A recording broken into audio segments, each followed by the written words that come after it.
আজকে এই টাটকা সবজিগুলো দিয়ে রান্না করব শুটকির ঝোল। তো মাছ দিয়ে তো অনেক সবজি খাওয়া হয়, তো শুটকি দিয়ে কিন্তু আমরা কমই সবজি খেয়ে থাকি। তো শুটকি দিয়ে কিন্তু এভাবে শুটকি দিয়ে সবজি দিয়ে ঝোল করলে কিন্তু অনেকটাই মজা লাগে। তো কে কে এভাবে রান্না করে খাও সবাই কিন্তু কমেন্ট করে জানাবা। তো আমার আম্মু কিন্তু এভাবে রান্না করে, আমিও দেখে দেখে শিখেছি। তো আমার এভাবে রান্না করে খেতেই বেশ ভালো লাগে। এর ভিতরে বেগুনটা দিয়েছিলাম না, কারণ আমাদের সবার অ্যালার্জি হয়েছে, বেগুনে প্রচুর পরিমাণে অ্যালার্জি। তো এদিকে দেখো এগুলো আমি সুন্দরভাবে কোট করে কেটে নিয়ে সব কিছু ধুয়ে রেডি করে নিয়েছি। এখানে কিন্তু রসুনটা একটু বেশি করে দিতে হয়।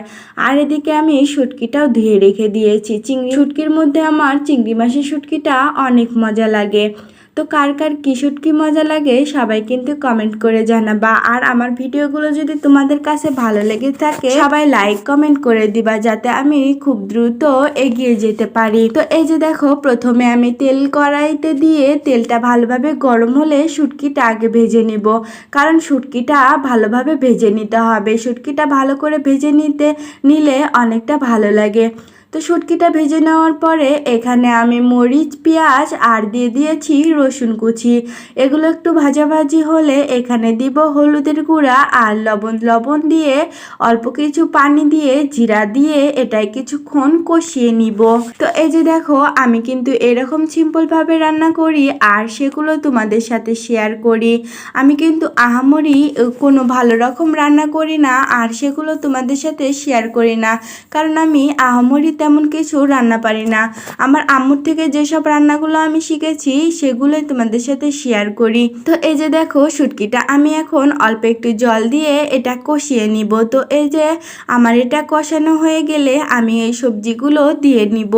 তো এভাবে সবজি দিয়ে শুটকি রান্না করলে কিন্তু অনেক মজা লাগে। তো তোমরা যে একবার খাওনি একবার হলেও ট্রাই করে দেখবা। আমার এই শুটকি রেসিপিটা যদি তোমাদের কাছে ভালো লেগে থাকে তবে সবাই একবার হলেও ট্রাই করবা, দেখবা অনেক মজা লাগে। মাছ মাংসের থেকে তো আমার এমন সবজি দিয়ে শুটকি রান্না অনেক ভালো লাগে।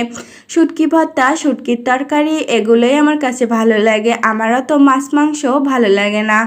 তো এদিকে আমি এখন সবজিগুলো দিয়েও কষিয়ে নিব। তো সবজি দিয়ে পানি দিতে হবে না, কড়া থেকে অনেক পানি বের হয়ে আসে। তো এটা সুন্দরভাবে কষিয়ে নেওয়ার পর এটার ভিতরে আমি কিছুটা পানি দিয়ে দিব, দিয়ে এটা ঝোল রেখে দেওয়ার জন্য কিছু অল্প পরিমাণে পানি দিয়ে দিতে হবে। তো এই যে দেখো পানি দিয়ে দিয়েছি, এখন এটা কিছুক্ষণ জাল করে নিব। এটা বলক ওঠা পর্যন্ত অপেক্ষা করব। এমনভাবে আমার তরকারিগুলো খুব ভালো লাগে। তো সব বড় বড় পেঁয়াজ